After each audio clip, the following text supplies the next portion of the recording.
రేయ్, ఎవడో పరాయి వాడి బిడ్డని డ్రైవరు ప్రేమించాడని తెలిసి నేనేం చేశానో వాడికేం గతి పట్టించానో కళ్ళారా చూశావు కదా.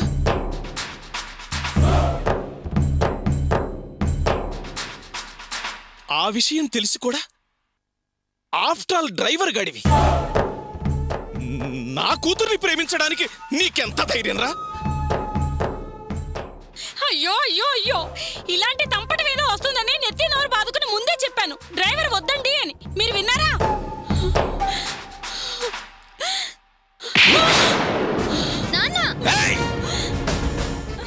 కూతుర్ని సరిగా పెంచడం చేతకాందానివి నన్ను తప్పడుతున్నావా? పెంపకం తల్లి బాధ్యతే, దాని అవసరాలు తీర్చడం తండ్రి బాధ్యత. నువ్వు నీ బాధ్యత సరిగా నిర్వర్తించుంటే ఈ విషయం ఇక్కడి దాకా వచ్చిండేదే కాదు.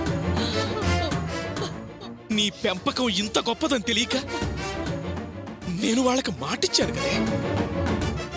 కానీ ఇది నా మొహం చూపించుకోకుండా చేసింది. తల ఎత్తుకోలేని పరిస్థితి తీసుకొచ్చింది.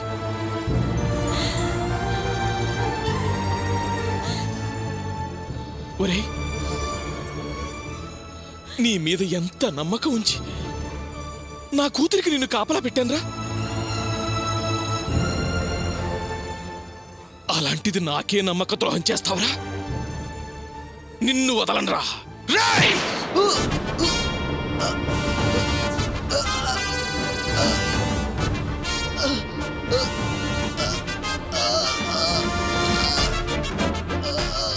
నిన్ను వదలనరా, వదలను. చెప్పండి సార్, చెప్పండి. కానీ నేను చెప్పిన మాట విన్న తర్వాత చెప్పండి సార్, లేకపోతే మీరే బాధపడతారు.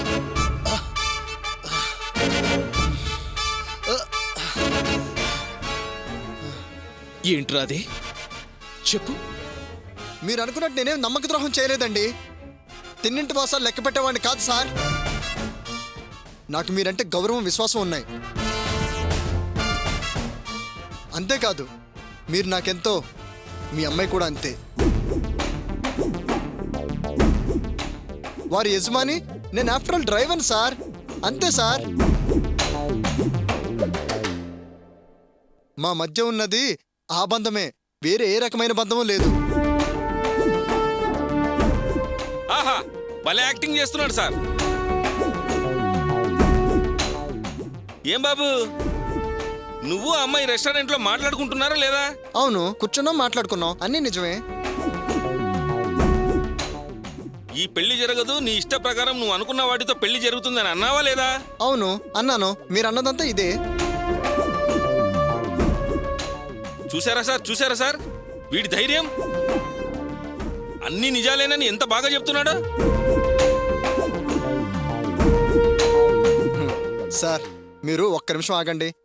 మీరు అంతవరకు మాత్రమే విన్నారు.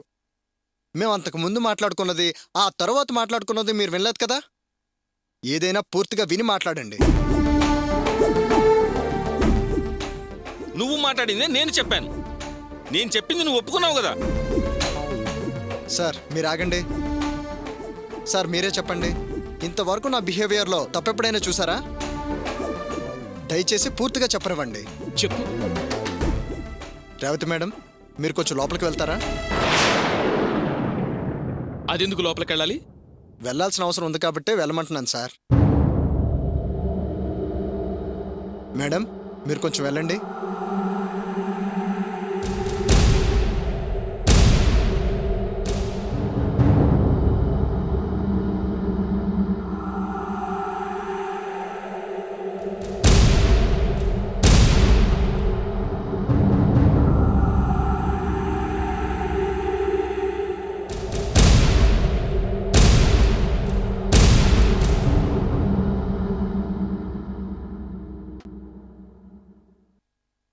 ఇప్పుడు చెప్పు.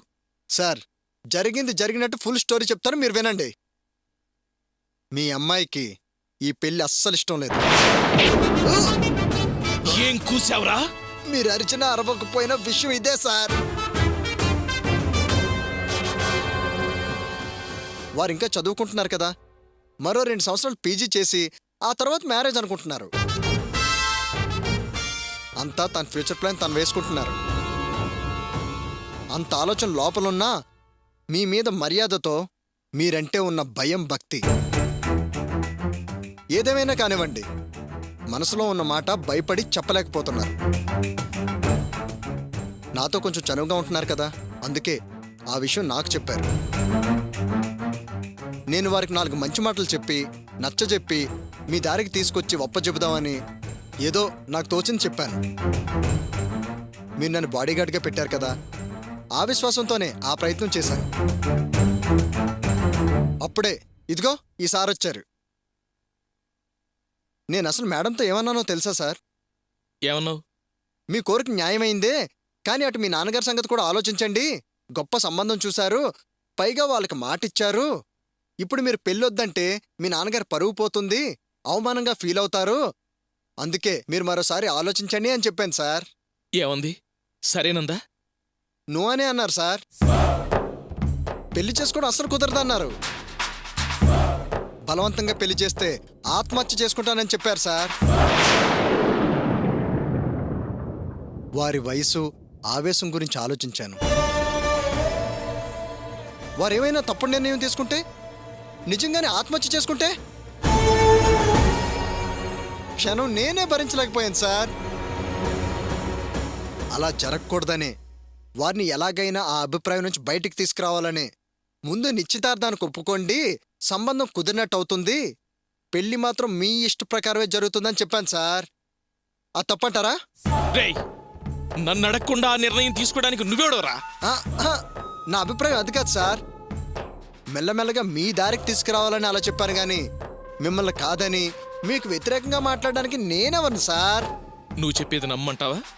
నేను ఎప్పుడైనా నమ్మక ద్రోహం పనులు చేశానా సార్? 100% నమ్మొచ్చు. మీ ఉప్పు తిని మీకే ద్రోహం తలపెడతానా? Vasu always sincere sir.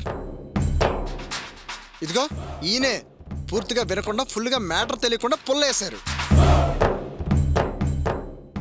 ఏమయ్యా, విన్నావా? పూర్తిగా అతను చెప్పింది విన్నావా? ఇలాంటి మంచి వాళ్ళ మీద అనవసరమైన నిందలేసి రాద్ధాంతం చేయకూడదు. ఇలా అని నేను అనుకోలేదు సార్. ఆ టైంలో అక్కడ ఆ మాటలు వింటే ఎవరైనా నా అలాగే అనుకుంటారు సార్. నేను అలాగే అనుకున్నాను సార్. అనుకుంటావయ్యా? ఎందుకు అనుకోవు? ఇంకా నయ్యం, మా వియ్యాల వారింటికెళ్ళి చెప్పావు కదా, చెప్పుంటే సంబంధం చిట్లుండేది. ఏమయ్యా, నీ కమిషన్ నీకు ఇస్తానని చెప్పాను కదా అన్నారు సార్. ఒకవేళ ఇవ్వనేమోనని ఇలా ట్రైలేసావా?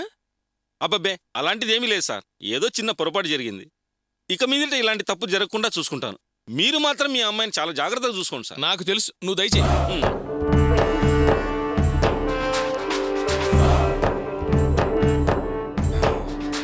సార్, మీ అనుమానం తీరిపోయింది కదా, ఇక నేను వెళ్ళనా? ఆగు.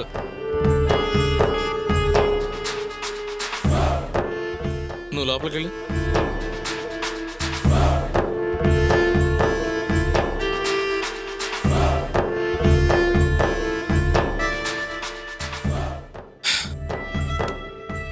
నా అనుమానం నీ మీద కాదయ్యా, దాని మీద. అసలు విషయం చెప్పు. అది పెళ్ళొద్దనేది నిజంగా చదువు కోసమేనా, లేక ప్రేమ పిచ్చి ఏమైనా? సార్, మీ అమ్మాయి చాలా మంచిది సార్. మేలిం బంగారం. ఏ నిర్ణయాన్నైనా చాలా ఖచ్చితంగా తీసుకుంటుంది. అలా అయితే ఓకే. అదేమైనా ప్రేమ వ్యవహారంలో పట్టం, నువ్వు దాచటం జరిగిందనుకో, దాని లవర్ని తెలిసి చెప్పనందుకు నిన్ను అందర్నీ లేపేస్తాను. అంటే మీరింకా నన్ను నమ్మటం లేదా? చూడు, రేవతి మనసు మార్చి నా ఇష్ట ప్రకారం పెళ్లి జరిపించే బాధ్యత నీది. అలాగే సార్. ఉమ్.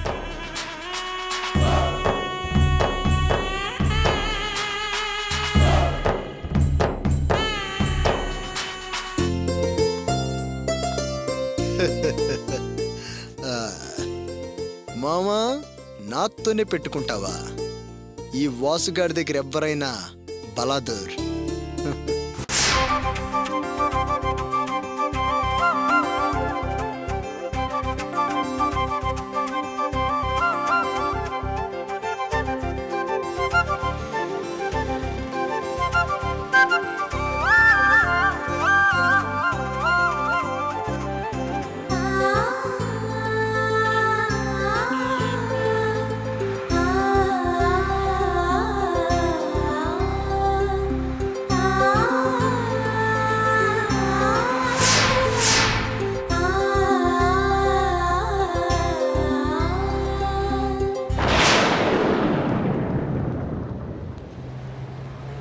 రే బా బావా అర్చన కనిపించిందా?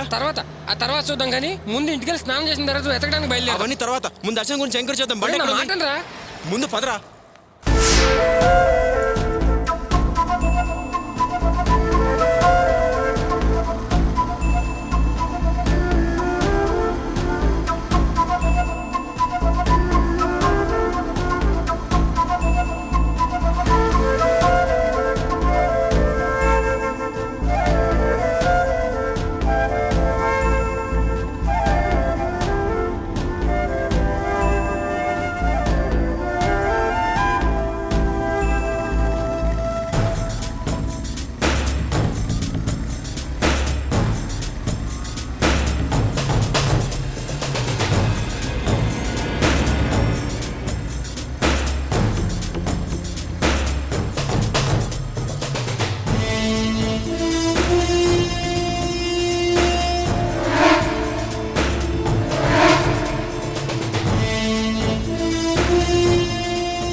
ఏంటి అర్చనాను వెతకడానికి గోపి నాగార్జున సాగర్ వెళ్ళాడా?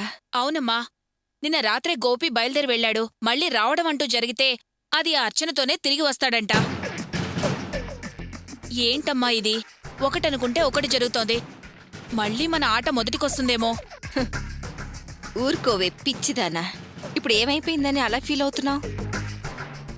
మన సక్సెస్ ని ఎవ్వరూ ఆపలేరే.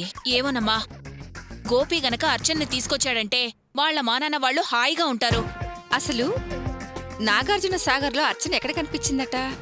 అక్కడ గోపికి శివ అనే ఫ్రెండ్ తగలడ్డాడు. వాడెక్కడో ఒక చోట చూశాడంట. వాణ్ణి చూడగానే అర్చన ఎస్కేప్ అయిందంటమ్మా. Good good. ఇది మంచి వార్తే కదా. ఏంటి మంచి వార్త? జయంతి, నువ్వు ఒక విషయం గమనించావా? ఆ అర్చనకి మొగుడుతో కాపురం చెయ్యాలనుకుంటే, అత్తగారితో కలిసి ఉండాలనుకుంటే, తల్లిదండ్రులను చూడాలనుకుంటే ఆ శివ కనిపించిన వెంటనే మాట్లాడేది కదా. కనపడిన వెంటనే అన్ని వివరాలు అడిగేది కదా. హ, అలా కాకుండా కనిపించకుండా వెళ్ళిందంటే ఏంటి అర్థం? అవన్నీ ఆ పిల్లకిష్టం లేదు. అదే కదా మనం కోరుకునేది. కరెక్టేనమ్మా, నువ్వు చెప్పింది పాయింటే. అసలు ఎలా అమ్మా ఇవన్నీ నీ బుర్రకి స్ట్రైక్ అవుతాయి? అదేనే ఈ చింతామణి అంటే. అది గోపి ఫ్రెండ్ ని చూసి పారిపోయిందంటే దానికి ఇక్కడ రావటం ఇష్టం లేదే. ఈ మనుషులంటేనే అసహ్యమే దానికి. కనిపిస్తే మళ్ళీ తీసుకొచ్చి నరకంలో వేస్తారని ఎక్స్కేప్ అయిపోయింది. అర్థమైందా నా పిచ్చి కూతురా? అర్థమైందమ్మా, బాగా అర్థమైంది. గోపి ఫ్రెండ్ తప్పకుండా గోపికి ఫోన్ చేస్తాడు.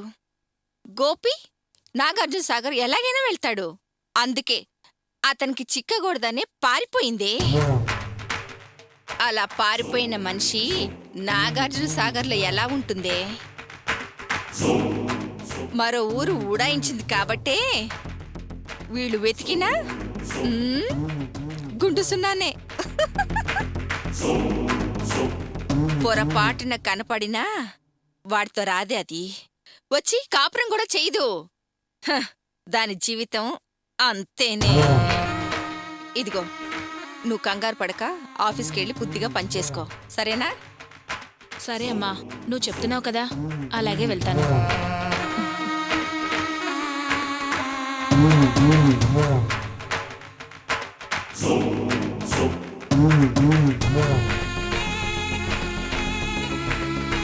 Mm-hmm.